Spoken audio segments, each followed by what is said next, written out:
अस्सलामुअलैकुम students, good morning. कैसे हैं सब? कैसे हैं आप सब लोग? और सबसे पहले तो ये बताइए कि मेरी आवाज़ आ रही है? नीला, जेनिफ़र, निम्रा एंड महकुन्निसा, मेरी आवाज़ आ रही है और आवाज़ क्लियर है? कोई प्रॉब्लम तो नहीं है? आवाज़ में डिस्टॉर्शन तो नहीं है?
ओके स्टूडेंट्स, जल्दी से ज्वाइन कर लीजिए। I have just 6 students. बाकी स्टूडेंट्स को भी मैसेज दीजिए। 3 से 4 मिनट फर्दर मैं वेट करूँगी। मीनवाइल लेक्चर अपलोड कर लेती हूँ। सभी स्टूडेंट जो हैं वो ज्वाइन कर लें, फिर हम अपना लेक्चर स्टार्ट करते हैं।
ओके जी, स्टार्ट करते हैं लेक्चर। बिल ऑफ राइट्स हमने स्टार्ट किया था लास्ट क्लास में।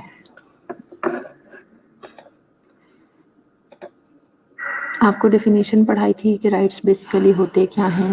हमने डिस्कस किया था कि राइट्स बेसिकली कुछ फंडामेंटल रूल्स होते हैं, जो ठीक है, जो हमारे लॉज हैं, जो हमारे कॉन्स्टिट्यूशंस हैं, यानी एक जो लीगल सिस्टम है उसके अकॉर्डिंग भी कुछ ना कुछ जो राइट्स होते हैं सिटीजन्स के, बट उसके साथ साथ जो आपके एथिकल या सोशल नॉर्म्स होती हैं उनका भी बहुत ज़्यादा इफ़ेक्ट होता है राइट्स के ऊपर।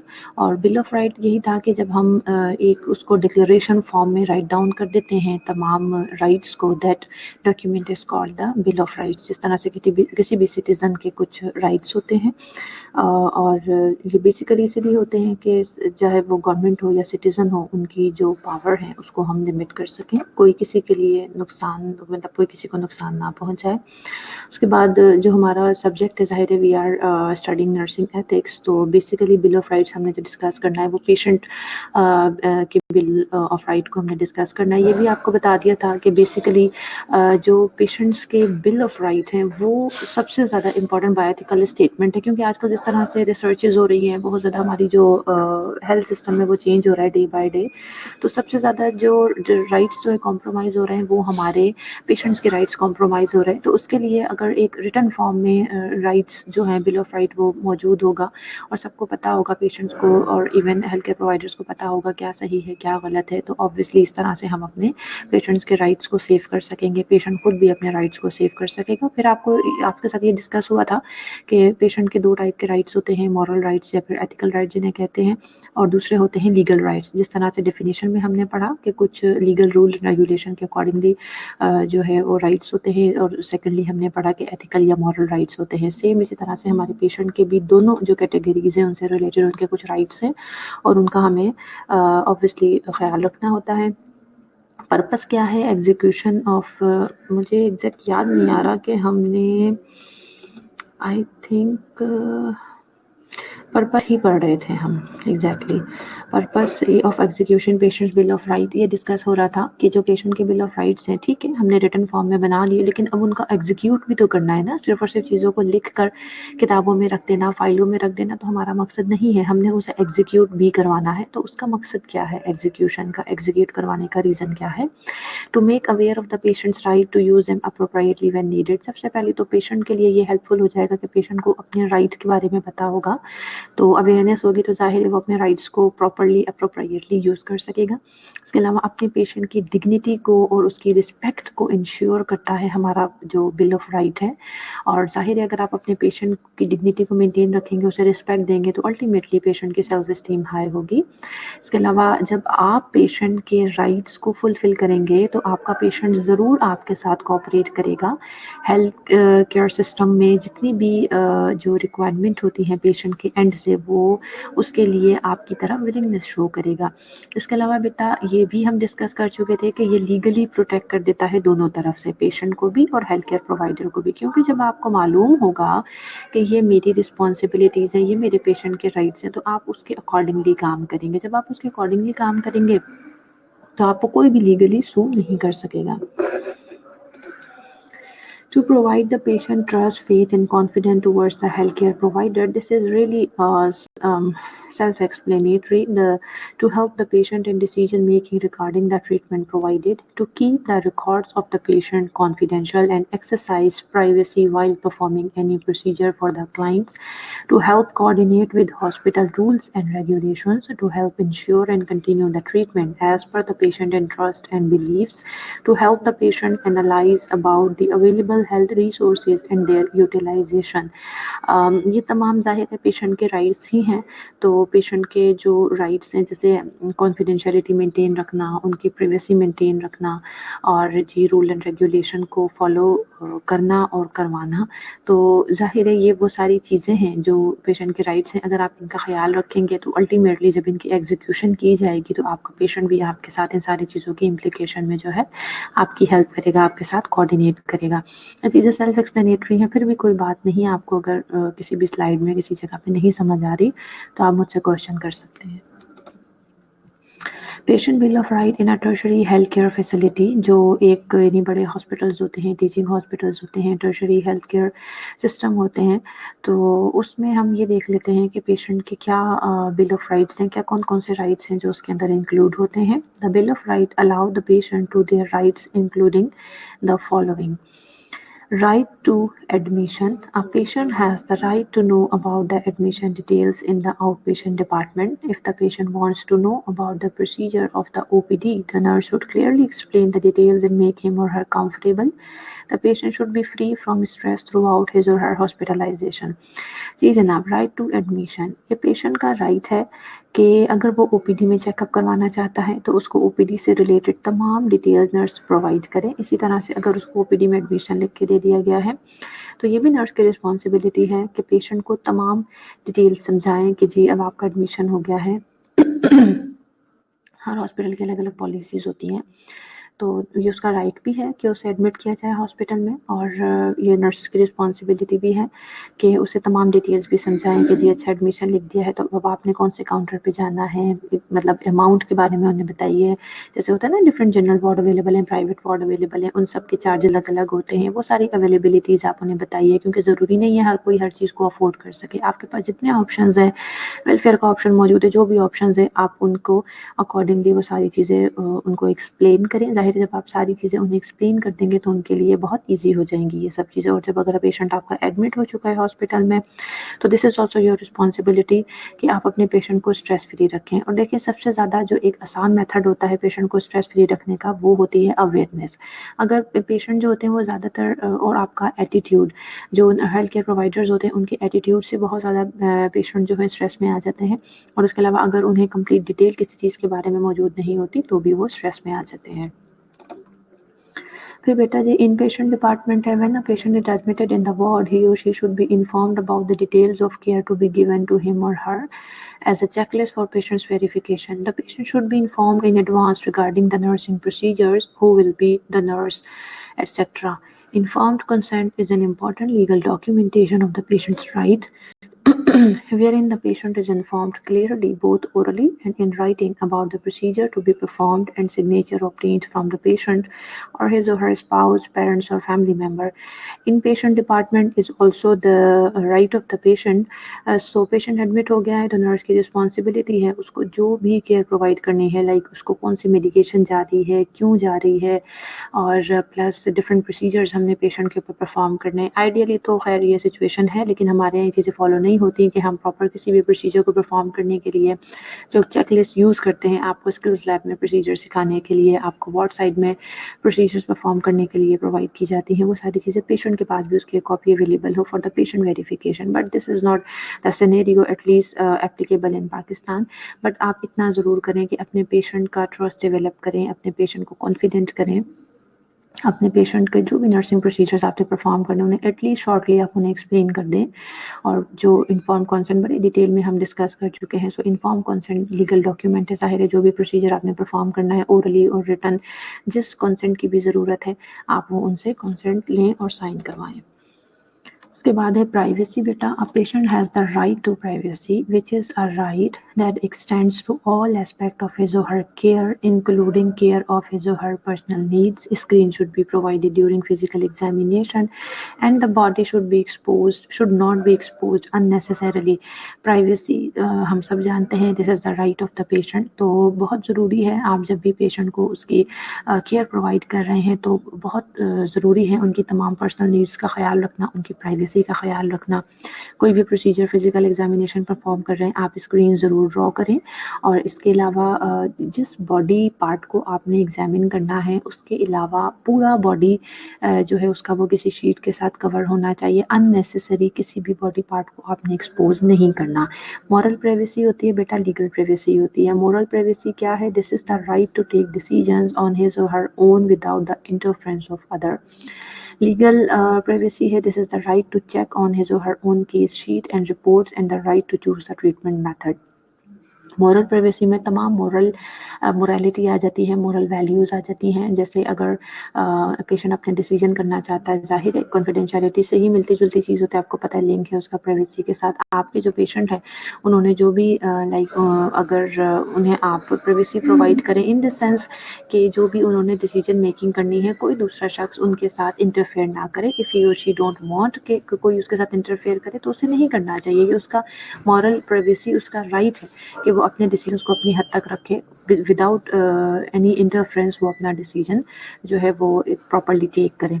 इस तरह से लीगल प्राइवेसी है, उसमें तो ये है कि जितनी भी रिपोर्ट्स हैं, उसकी केस शीट्स हैं, हर चीज़ पेशेंट को एक्सेस होना चाहिए, पेशेंट उसे चेक कर सके, अपना ट्रीटमेंट मेथड जो है वो चूज़ कर सके। क्योंकि अगर उसमें उसको कहीं भी कुछ गड़बड़ नज़र आती है तो वो लीगल इसीलिए है कि ज़ाहिर है डॉक्यूमेंटेशन ही प्रॉपर्ली आपके पास एक एविडेंस होता है, सो आप उसको सू कर सकते हैं। जबकि हमारे यहाँ ये बड़ी रॉन्ग प्रैक्टिस है कि जी पेशेंट की फाइल्स को उनके अटेंडेंट नहीं देख सकते, पेशेंट खुद नहीं चेक कर सकता। दिस इज़ रियली रॉन्ग, ये उसका राइट है। फिर वायलेटिंग प्राइवेसी क्या होता है? The patients privacy right should never be violated. Details of patient should not be overheard और discussed in front of other. Violating privacy हर तरह से आप ज़्यादा प्राइवेसी को वायलेट करेंगे तो that is simple violating privacy. अगर उसको आप इवन एग्जामिनेशन करते हुए आप उसको प्रॉपर्ली कर्टन नहीं ड्रॉ कर रहे हैं, this is also violating privacy. इसके अलावा आपने उसकी जो डिटेल्स हैं किसी और के साथ डिस्कस की हैं या किसी ने खुद से ओवरहर्ड कर ली हैं, वो सारी चीज़ें जो हैं ये सब वायलेटिंग प्राइवेसी के अंडर आती हैं। फिर right for attention. A patient has the right to be attended immediately when he or she calls, and also the right to be provided information when he or she requests it. If a patient calls for help but is not attended or is ignored, the nurse is liable to be sued under the law of negligence. Okay, attention भी patient का right है। जब कभी भी patient आपको बुलाता है, आपने ज़रूर उसकी बात का जवाब देना है। एटलीस्ट आप फ़ौरन उसके पास नहीं जा सकते, उसके प्रॉब्लम को नहीं सुन सकते, नहीं सॉल्व कर सकते, आप एटलीस्ट उसे जवाब ज़रूर दें। मीन्स आप अपनी अटेंशन ज़रूर शो करें उसकी तरफ। और अगर आप अपने पेशेंट को बिल्कुल ही इग्नोर कर देते हैं, उसने आपको हेल्प के लिए बुलाया, अटेंड भी नहीं किया, आपने उसको इग्नोर कर दिया, तो ऑब्वियसली जो नर्स है शी और ही इज़ लायबल कि आप उसको under the law of negligence patient उसे सू कर सकता है। फिर आता है बेटा right for choosing the treatment method. A patient has full right to choose the treatment modalities for his और her illness. A nurse should be able to clarify the patient's doubt regarding the different kind of treatments available, their cost, their advantages and disadvantages. The patient has the right to choose or to refuse the treatment at any time and should not be forced or misdirected to choose any treatment method. So, treatment method को choose करना ये भी obviously patient का right है। Multiple, जैसे कि यहाँ पे मैंने आपको ब्रेस्ट कैंसर की एग्जांपल दी है कि ब्रेस्ट कैंसर की ट्रीटमेंट में बहुत सारी चीज़ें मौजूद होती हैं, आपको पता है हार्मोनल थेरेपी है, सर्जरी है, कीमोथेरेपी है।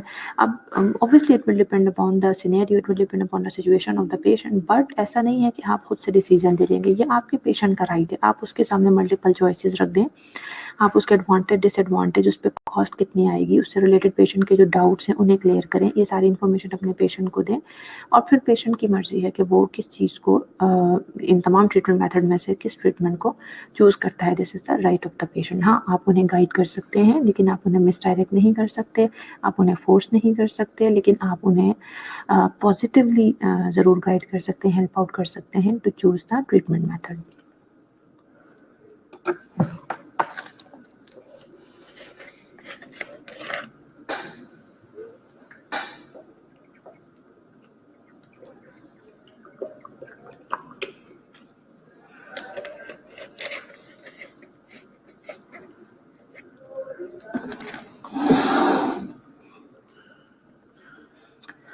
ओके, इसके बाद आ जाता है right to get orientation of the hospital. When a patient gets admitted to a hospital, the surroundings are new to him or her, and therefore a nurse should orient the patient to all the departments in the hospital. This is the right of the patient to be oriented towards the hospital, to get orientation about the hospital. जब patient hospital में admit होता है तो उसको पहले तो तमाम hospital की orientation भी होना लाजमी है। उसके अलावा एटलीस्ट अगर नहीं हो सकता तो कम से कम जिस वार्ड में वो एडमिट है उसकी प्रॉपर फुल ओरिएंटेशन ज़रूर करवा देनी चाहिए। नर्सिंग काउंटर कहाँ है, कंसल्टेंट कहाँ बैठते हैं, वॉशरूम्स किस तरफ हैं, एमरजेंसी एग्जिट किस तरफ है, ये सारी चीज़ें उस पेशेंट को ज़रूर पता होनी चाहिए। Then right to know about the drug administration. A patient should be informed about the drug being administered to him और her. It is the duty of a nurse to ensure that the patient is given details such as the dosage of the drug, the reason why it is administered, the action of the drug, its side effects, and how it can be taken safely, and also to administer the drug to the patient on time. Okay, drug administration is also the right of the patient. एक patient है, ठीक है, उसको कोई भी medication आप दे रहे हैं, मैं आपसे ये नहीं कहती कि ज़ाहिर है आप उसको वहाँ बैठ के फार्माकोलॉजी पढ़ाना शुरू कर दें, आप उसको पैथोफिजियोलॉजी पढ़ाना शुरू कर दें, बट एटलीस्ट जो ड्रग पेशेंट को दी जा रही है उसका रीज़न क्या है, आप उसको सिंपल लैंग्वेज में शॉर्टली प्रिसाइजली ज़रूर बता दें ताकि उसकी तसल्ली हो। ये उसका राइट भी है। उसको क्या ड्रग दी जा रही है, उसकी डोज कितनी है और उसके क्या साइड इफ़ेक्ट्स हो सकते हैं और क्या बेनिफिट्स हैं उसे ये सारी मेडिकेशन देने के, ये पेशेंट का राइट है कि उसे ये सारी चीज़ें बताई जाए।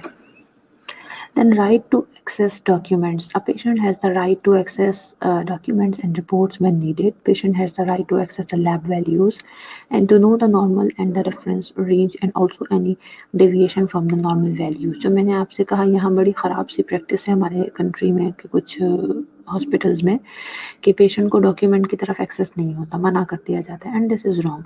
सो पेशेंट का राइट है कि वो अपने लैब रिपोर्ट हैं, हिस्ट्री शीट्स हैं, जो भी डॉक्यूमेंट है उस तक उसकी एक्सेस होनी चाहिए। फिर transcultural care right, a patient has the right to get complete nursing care irrespective of his or her caste, religion, race, age, sex, ethnicity, etc. There should be no racial discrimination or differentiation shown towards the patient. ये हम community health nursing में भी पढ़ते आए हैं, हम even हमारी basics में शामिल है, ये फंडामेंटल ऑफ नर्सिंग में शामिल है transcultural nursing care. So this is right of the patient. Patient किसी भी कल्चर से ताल्लुक़ रखता है, आपने उनको इक्वली ट्रीट करना है इर्रिस्पेक्टिव कि उनकी एजुकेशन क्या है, उनका जेंडर क्या है, उनकी एज क्या है, उनका रिलीजन क्या है, किस कल्चर से वो ताल्लुक़ रखते हैं। ये उनका राइट है कि उन्हें विदाउट एनी डिस्क्रिमिनेशन और डिफरेंशिएशन केयर प्रोवाइड की जाए। Right to be respected throughout care and hospitalization. A patient should be respected and treated with dignity. He or she should be addressed by his or her name and not by the color of the dress, physical features such as height or bed number. देखिए, ये respect देने का ये बड़ा अच्छा सा तरीका है। आप खुद सोचें कि अगर आपको आपके किसी भी बॉडी फीचर से कोई आपको कॉल करे तो आप कितना बुरा लगेगा। तो ये प्रैक्टिस भी बड़ी गलत है हमारे यहाँ। अपने पेशेंट को हमेशा उसके नाम से कॉल करें। ओवर देते वक्त भी इस तरह की बातें ना हो कि जी फलां बेड नंबर या फलां डिजीज़ के साथ पेशेंट है। नहीं, उसे डिग्निटी दें, उसको प्रॉपर उसके नाम से कॉल करें। The right to get the bills on time. A patient obviously pays for the care provided to him or her during hospitalization. Hence, he or she has the right to know about the related charges.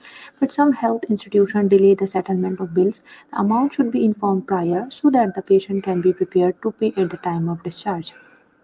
अब bill है, ज़ाहिर है patient ने जब discharge होना है तो उसने बिल तो दे के ही जाना है ना, ऐसे तो नहीं जा सकता।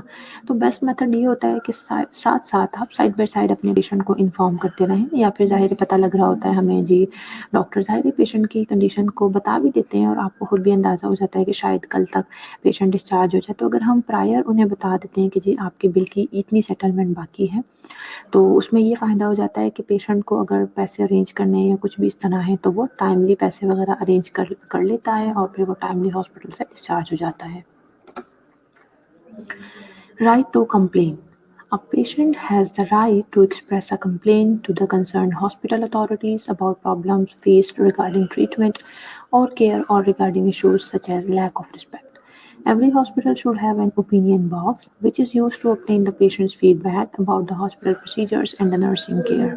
ये भी आपके पेशेंट का राइट है, ज़ाहिर है वो पे कर रहा है वहाँ पे कि उसको किसी भी किस्म की किसी की एटीट्यूड से कोई कंप्लेन है, स्किल्स में कोई प्रॉब्लम है, वैसे फिजिकल फैसिलिटीज़ में कोई प्रॉब्लम है, तो वो उससे रिलेटेड कंप्लेन कर सकता है और सजेशन बॉक्स या ओपिनियन बॉक्स में उसे डाल सकता है। अब ये मकसद नहीं होना चाहिए कि जी सजेशन बॉक्स तो रखा हुआ है और उसको साल साल कोई खोलने की कोशिश ही नहीं करता, ज़हमत ही नहीं करता। नहीं, उसको एटलीस्ट बहुत जल्दी नहीं तो एक आप टीम बना दें, एटलीस्ट वीकली उसे ओपन करें और उसमें जो लोगों ने सजेशंस दी हैं उस पे आप गौर करें कि हम क्या चीज़ इम्प्लीमेंट कर सकते हैं, क्या नहीं। जो कंप्लेंट्स की हैं उनसे रिलेटेड आप खुद से कुछ ऑप्शंस ढूंढने की कोशिश करें, ऑल्टरनेटिव ढूंढने की कोशिश करें, that how we can resolve these complaints of the patient in future, so it will be helpful.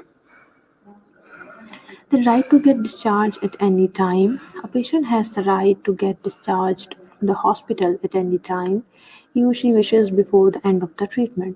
He or she cannot be compelled to stay in the hospital. The expected length of stay for the illness should be explained clearly to the patient, but the patient has the right to decide whether to continue treatment or get discharged from the hospital. Okay, ये आपके patient का right है कि वो किसी भी वक्त hospital से डिस्चार्ज हो सकता है। हाँ, आप उसे ज़रूर बता दें कि जी आपका एक्सपेक्टेड, एक तो एडमिशन के वक्त भी बता दें आपका एक्सपेक्टेड लेंथ ऑफ स्टे किसी भी डिजीज़ के लिए क्या होगा, और प्लस ये है कि आप उसे गाइड कर दें। अगर वो हॉस्पिटल से डिस्चार्ज होना चाहते हैं आप उसे गाइड कर दें कि नहीं जी आपका हॉस्पिटल में रहना क्यों ज़रूरी है। जो भी रीज़न्स है आप ज़ाहिर है उन्हें गाइड कर सकते हैं, उन्हें बता सकते हैं। फिर भी अगर वो हॉस्पिटल से डिस्चार्ज होना चाहें तो ये उनकी मर्ज़ी है और आप उन्हें फोर्स नहीं कर सकते। Right to access the emergency services. A patient has the right to access the emergency services when needed. Whenever patient needed any emergency services, whether वो घर में मौजूद है या हॉस्पिटल में है, तो obviously this is the right कि अगर emergency numbers पर कॉल की जाए तो फ़ौरन से उस पेशेंट की तरफ एक्सेस किया जाए।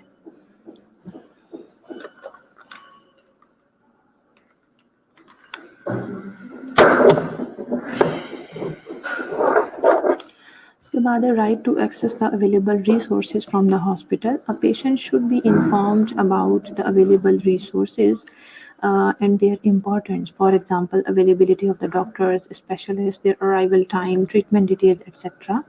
The patient should be informed about these details before he or she ask for it. हमारे पास कौन लाइक किसी भी स्पेसिफिक डिजीज़ के साथ पेशेंट आएगा आपके पास एडमिट हुआ है, हमारे पास इसके कौन कौन से कंसल्टेंट्स मौजूद हैं, हमारे पास इसके ट्रीटमेंट के लिए कौन कौन सी जो है अवेलेबल रिसोर्सेज हैं, फैसिलिटीज़ मौजूद हैं, डॉक्टर्स के आने का टाइम, ये सारी चीज़ें it's right of the patient कि आप उन्हें ये तमाम चीज़ें जो हैं वो उनके बारे में इंफॉर्मेशन प्रोवाइड करें और उनका एक्सेस भी होना चाहिए उन तमाम अवेलेबल रिसोर्सेज की तरफ। अब हमने इतने सारे आपको पेशेंट के पेशेंट के राइट्स डिस्कस किए आपके साथ जो बिल ऑफ राइट्स में लिखे होते हैं। थोड़ा सा देख लेते हैं कि नर्सेस की बेसिकली रिस्पॉन्सिबिलिटी क्या है। वही बात कि इन सारे राइट्स को लिख कर किताबों में रख देने या फाइल्स में रख देने से तो काम नहीं चलेगा ना, इसकी एग्जीक्यूशन होना ज़रूरी है।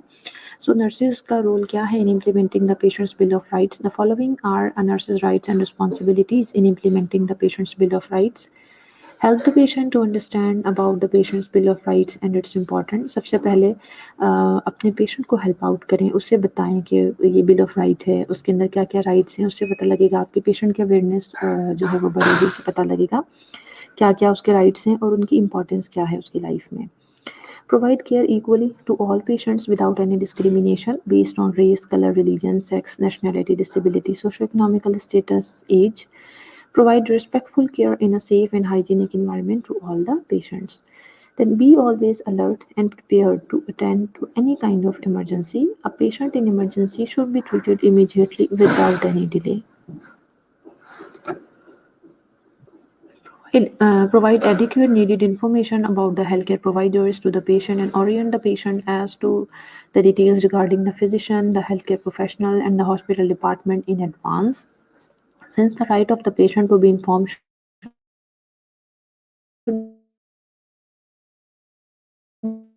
be understood and जो पेशेंट के राइट्स हैं उन्हें आपके साथ डिस्कस किया था, तो जाहिर है नर्स अगर इन तमाम रिस्पॉन्सिबिलिटीज़ को फुलफिल करती जाएगी तो वो ऑटोमेटिकली जो पेशेंट के राइट्स हैं बिल ऑफ राइट्स के अंदर जो लिखे हुए हैं उन्हें पूरा करती रहेगी। Inform the patient about the procedure, ward routine, name of the healthcare providers, and the right of the patient to choose the physician who provide care and to refuse care. Provide complete information about the patient's assessment detail, treatment, and progress. Explain the details of informed consent, benefit, risk before getting the patient's signature. Explain to the patient about his or her right to choose treatment modalities and to decide whether or not to continue treatment. Explain to the patient about his or her right to refuse to get involved in research activities. Explain to the patient about his or her right to be present while taking decisions regarding patient care. Explain to the patient about his or her right to get a copy of medical summary regarding all aspects of treatment from the hospital. Explain to the patient about his or her right to get bill details in advance. Inform the patient that he or she can lodge a complaint or give feedback if he or she is not satisfied with the care provided by the hospital. Explain to the patient about the right to provide authority to the family members and the spouse to visit them. Explain to the patient about the right to donate the organ after death and record his or her wish in donor card that should be provided by the hospital to the patient. ये चीज़ें तमाम self explanatory हैं, इसमें कोई चीज़ अगर आपको ना समझ आई हो तो आप क्वेश्चन पूछ लीजिए। The following are the rights which are mentioned in the patient bill of right. जो ज़ाहिर है आपके साथ एक एक करके तमाम राइट्स हम डिस्कस कर चुके हैं। अब ये बिल ऑफ राइट का मतलब ये कि वो जो एक प्रॉपर डॉक्यूमेंट होगा जिसे हमने बिल ऑफ राइट कहा है उसके अंदर जो राइट्स मेंशन होंगे पेशेंट के वो आपके साथ यहाँ हमने रिटन फॉर्म में डिस्कस करने लगे। Right to get needed assistance from the hospital, about using the patient rights, right to get treatment irrespective of patient, gender, race, color, nationality, religion, disability, socioeconomic status, and age. Right to get respectful care under a safe and hygienic environment. Right to get immediate care in emergency situations. Right to get informed about the details of healthcare provider of the hospital. Right to decide the treatment modalities which are planned for the patient. A right to know and be oriented to the ward routines and procedures of the hospital. Right to know about the patient diagnosis, reports, observation, treatment. Right to get needed information before signing the informed consent. Right to refuse any treatment provided to the patient, and right to participate or refuse in research and to withdraw at any stage of the research. Right to get copies of medical reports and summary documents of the patient details. Right to get bill details of the patient in advance before discharge. Right to keep the reports and details of the patient confidential. The right to get and provide privacy to the patient throughout hospitalization. The right to complain regarding patient care to the hospital management. Right to donate organs and get donor card from the hospital. Right to provide authority for the close family member spouse to visit the patient, and they should be given priority in all aspects to visit the patient during visiting hours. This is the reference Clement की book है nursing ethics की, जिससे मैं तमाम lectures आपके बनाती हूँ। Bill of rights से रिलेटेड कोई भी क्वेश्चन है किसी स्टूडेंट का तो पूछ लीजिए, फिर हम नेक्स्ट टॉपिक स्टार्ट कर लेते हैं।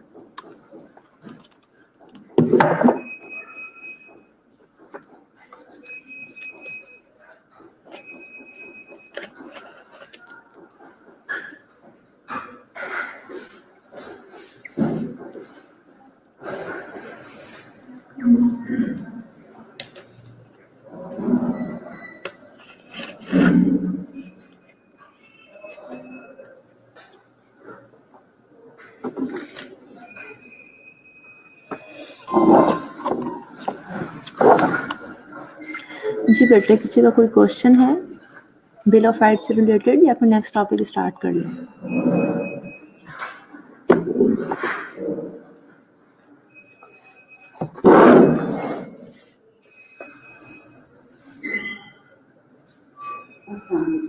वालेकुम अस्सलाम मैडम।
ओके स्टूडेंट, आप लोगों का कोई क्वेश्चन नहीं है तो अब हम अपना नेक्स्ट टॉपिक स्टार्ट करने लगे हैं, that is about code of ethics. आपको समझ आ रहा होगा नाम से कि कोड क्या होता है। Code basically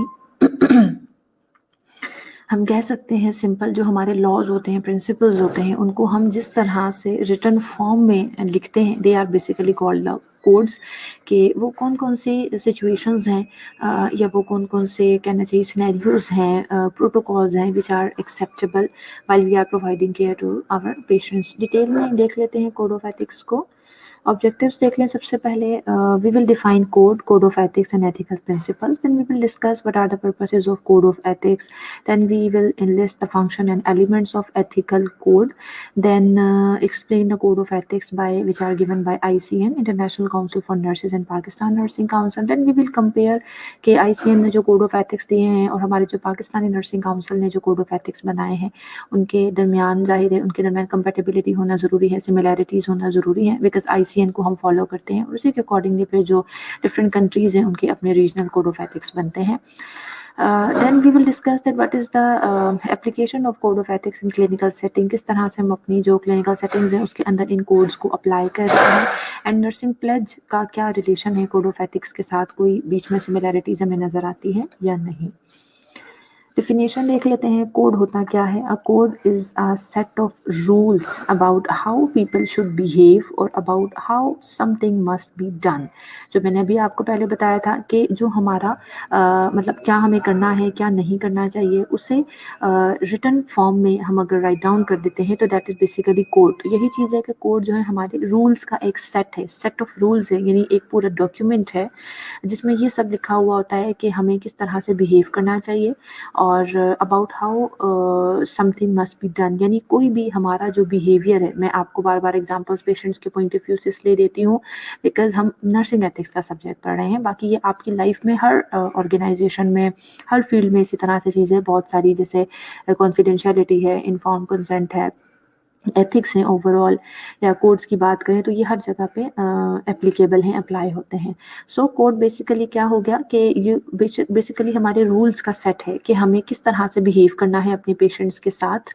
code of ethics, a code of ethics is a guide for an individual और group to follow in making decisions regarding ethical issues. Code तो हमने पढ़ लिया कि कुछ रूल्स हैं जो हमें समझ आ गई कि हमने किस तरह से बिहेव करना है। अब कोड ऑफ एथिक्स जो होते हैं वो बेसिकली एक गाइड बन जाती है, एक गाइडलाइन, एक गाइडेंस बन जाती है किसी भी इंडिविजुअल के लिए भी और पूरे ग्रुप ऑफ पीपल के लिए भी, कि जब उन्होंने कोई डिसीजन करना है। जैसे हम फ्लो चार्ट्स नहीं पढ़ते, हम जिस तरह से पैथोफिजियोलॉजी में डिफरेंट जो है मैनेजमेंट पढ़ रहे होते हैं, उसमें अगर हम उस मैनेजमेंट को फ्लो चार्ट की फॉर्म में लिख देते that is code of ethics, कि हम कहेंगे अच्छा हमारे पास पेशेंट इस डिजीज के साथ आया है तो ये प्रोटोकॉल है, पेशेंट आया है हमने उसका सबसे पहले जो है वाइटल साइंस मॉनिटर करने हैं, IV लाइन मेंटेन करनी है, फिर हमने ये करना है, ये करना है, ये हमारे पास सिनेरियो आया तो हमने राइट साइड पे जाना है, ये हमारी लैब वैल्यूज आई तो हमने लेफ्ट साइड पे जाना है। तो ये एक पहले से यानी ठीक है, थोड़ा बहुत at the end of the decision very करता है पेशेंट टू पेशेंट, लेकिन एक जो मैप है हमारे पास वो हमारे पास मौजूद है। तो इसी तरह से कोड ऑफ एथिक्स हमें क्या हेल्प आउट करता है कि अगर हमारे वार्ड में किसी भी किस्म का कोई एथिकल इशू रेज हो जाता है, हमारे पेशेंट से रिलेटेड कोई ऐसा इशू रेज हो जाता है जिसमें एथिक्स की इन्वॉल्वमेंट हो गई है, मोरालिटी की इन्वॉल्वमेंट हो गई है, तो उस जगह पे डिसीजन मेकिंग करने के लिए आप ऐसा ही रैंडम डिसीजन नहीं ले सकते, चाहे वो इंडिविजुअल शख्स ने लेना है या एक ग्रुप ने लेना है। वहाँ आपको एक जो प्रॉपर मैप बना हुआ है that is code of ethics जिसे हम यहाँ पे कह रहे हैं, उसे आपने फॉलो करते हुए डिसीजन मेकिंग करनी है। एक और डिफिनेशन है, code of ethics is a set of ethical principles that are generally accepted by the members of a profession. और जाहिर है ये किसी भी पर्टिकुलर प्रोफेशन के लिए बनाया जाएगा कोड ऑफ एथिक्स, उसे तमाम जो मेंबर्स होंगे उस प्रोफेशन के उन्होंने म्यूचुअली उसे एक्सेप्ट किया होगा। सो क्लियर हुआ है सबको कि कोड क्या होता है और कोड ऑफ एथिक्स क्या होती है, उसकी डेफिनेशन सबको समझ आ गई। उसके बाद आता है बेटे ethical principles. Ethical principles are moral norms that nursing as a profession both demand and strive to implement in everyday clinical practice. अब एथिकल प्रिंसिपल्स क्या होते हैं, नाम से समझ आ रहा है, प्रिंसिपल्स उसूल को जिसे कहा जाता है। तो एथिकल प्रिंसिपल हमारे मॉरल नॉर्म्स हैं जो कि नर्सेज यूज़ करती हैं, ठीक है, अपने प्रोफेशन में। लेकिन एथिकल प्रिंसिपल एक वो चीज़ है जो कि इटसेल्फ खुद भी डिमांड करती है कि उसे नर्सिंग प्रोफेशन में अप्लाई किया जाए और नर्सेज उसको प्रैक्टिस भी करती हैं कि अपनी क्लिनिकल प्रैक्टिसेस में उसे इम्प्लीमेंट करें। यानी नर्सिंग जो एथिकल प्रिंसिपल्स हैं वो खुद भी इटसेल्फ डिमांड करते हैं कि मुझे प्रोफेशन में अप्लाई किया जाए। क्यों? क्योंकि इनके बगैर हम अपने पेशेंट्स को मोरल केयर नहीं प्रोवाइड कर सकते। अभी हमने पिछले लेक्चर्स में पढ़ा कि पेशेंट्स की मॉरल राइट्स को भी फुलफिल करना हमारी रिस्पॉन्सिबिलिटी है, अदरवाइज हमें लीगली सू किया जा सकता है। सो एथिकल प्रिंसिपल, और बेसिकली प्रिंसिपल से ही बेटा याद रखिएगा कि कोड्स बनते हैं। ज़ाहिर प्रिंसिपल तो ये हो गया ना कि रूल्स हैं, ये करना है, ये नहीं करना, ये आपके मॉरल प्रिंसिपल्स हैं, मॉरल नॉर्म्स हैं, इनसे फिर हम कोड बना लेते हैं कि जी हॉस्पिटल, जैसे एग्जाम्पल ये है कि एक हम रिस्पेक्ट की बात कर लेते हैं, अगर बड़ों को रिस्पेक्ट देने की बात है तो ज़ाहिर है वो हमारे घर में भी वो एक नॉर्म है जो कि एप्लीकेबल होगा, हमारे हॉस्पिटल्स में भी अगर हमारे कोई सीनियर्स हैं उनके साथ एप्लीकेबल होता है, लेकिन दोनों जगहों पे फ़र्क होता है। इसको घर में कोई प्रॉपर तरीके से एक कोड बना के और उसको एक कॉपी में लिख के या फाइल में लिख के घरों में नहीं रखा जाता, उसे वर्बली आपको समझाया जाता है, आपको डिफरेंट एग्जाम्पल से उन्हें एलैबोरेट करके आपको प्रैक्टिस करवाया जाता है। एज़ कम्पेयर टू दिस, अगर हॉस्पिटल में इसी रिस्पेक्ट की बात करें तो पेशेंट की रिस्पेक्ट है, आपके कोलीग्स की रिस्पेक्ट है, आपके सीनियर्स की रिस्पेक्ट है, उसे भी डिस्कस किया जाता है, बट उसे प्रॉपर्ली रिटन फॉर्म में लिखा जाता है और फाइल्स में मेंटेन किया जाता है। ये फ़र्क है कि बेसिकली होते वो मॉरल नॉर्म्स ही हैं, लेकिन जब हम उन्हें एक प्रॉपर रिटन स्टेटमेंट में लिख देते हैं तो उसे हम कहते हैं कोड्स। और जो ज़ाहिर है कोड ऑफ एथिक्स स्पेसिफिकली, ज़ाहिर है हम अपने हर चीज़ का कोड होता है ना बेटा, ज़रूरी नहीं है सिर्फ एथिक्स का कोड हो, हर चीज़ का कोड होता है। इस तरह से जब वो उन्हीं कोड को हम एथिक्स की डोमेन में देखना शुरू कर देते हैं, किसी भी किस्म का एथिकल इशू रेज़ हो रहा है, वहाँ हमने किस तरह से डिसाइड करना है, उस डोमेन में देखना शुरू कर देते हैं, तो that would become simple code of ethics. So code of ethics में मैंने आपको कोड की डेफिनेशन, कोड ऑफ एथिक्स की डेफिनेशन और जो है एथिकल प्रिंसिपल्स की डेफिनेशन पढ़ा दी है। अभी लेक्चर का टाइम भी काफ़ी हो गया है, हम अटेंडेंस मार्क करवा लें तमाम स्टूडेंट जल्दी जल्दी से, और कोई क्वेश्चन है तो आप मुझसे पूछ लीजिए, फिर इंशाल्लाह हम नेक्स्ट जो हमारा लेक्चर होगा उसमें हम ये कोड ऑफ एथिक्स को कंटिन्यू करेंगे फर्दर। अब तमाम स्टूडेंट प्लीज़ एक मरतबा अपनी रोल नंबर लिख के मुझे सेंड कीजिएगा। रोज़ बोलती हूँ लेकिन किसी को असर नहीं होता। अब अपनी अटेंडेंस मार्क करवा लीजिए।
जी बेटा, मैं तो नेम रोल जो है आपके रिकॉल कर देती हूँ जो एब्सेंट वाले हैं, बट आई थिंक फिर भी स्टूडेंट्स को कुछ सेटिस्फेक्शन नहीं होती।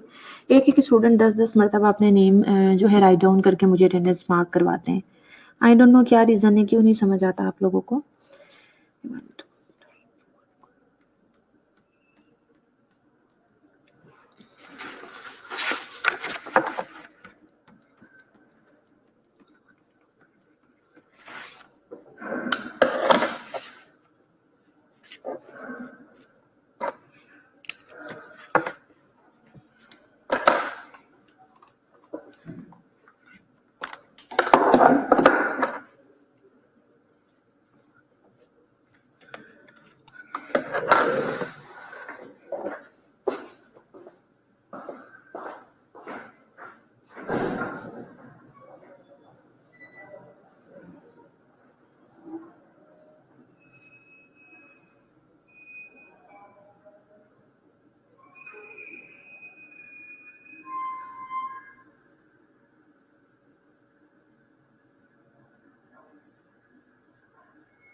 जी स्टूडेंट, यहाँ तक किसी की कोई क्वेरी है तो मुझसे पूछ लीजिए।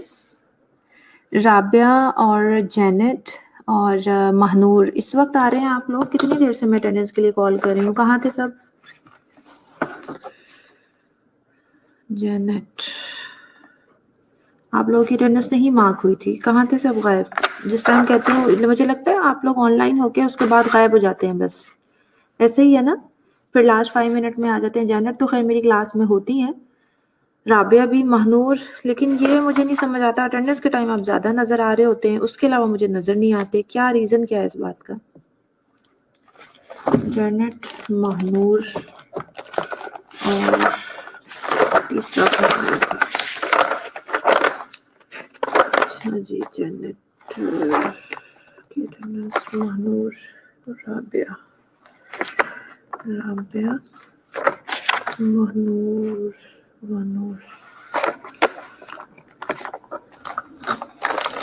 जी होगी सनानाज आपकी अटेंडेंस। नेम जल्दी से सुन लीजिए जो एब्सेंट है मेरे पास, इनमें कोई स्टूडेंट प्रेजेंट हो तो अपनी अटेंडेंस मार्क करवा ले। अनीला जावेद है, अक्सा लियाकत है, अरूज फवाद है, आयशा है एब्सेंट, कांसा बीबी, मदीहा फातिमा एब्सेंट है, और जी नरजिस फातिमा, निमरा जावेद और निमरा सुहेल। आज कहाँ गायब है दोनों निमरा? रसब है एब्सेंट, रुकैया नूर, सबा परवेज, साफिया शमशीर, सायरा मुंशी एब्सेंट है, शबाना असगर एब्सेंट हैं, जुनैरा नसीम और फिजा मुनीर। निमरा सुहेल प्रेजेंट है। ओके निमरा, तो पहले नहीं आपकी तो मेरे पास शो हुई अटेंडेंस, कहाँ गायब थे? निमरा सुहेल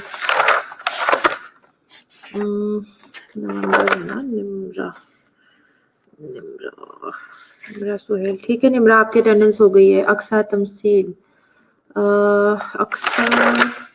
अक्सा आपकी अटेंडेंस मैंने मार्क कर दी है। आपका रोल नंबर 53 है आई थिंक, मेरे पास तो 53 मेंशन हो रहा है। चलिए जी ठीक है, कोई क्वेश्चन हो किसी स्टूडेंट का तो आप मुझसे ग्रुप में भी पूछ सकते हैं। इंशाल्लाह फिर नेक्स्ट क्लास में आपसे मुलाकात होगी। टेक केयर ऑफ योरसेल्फ, अल्लाह हाफिज।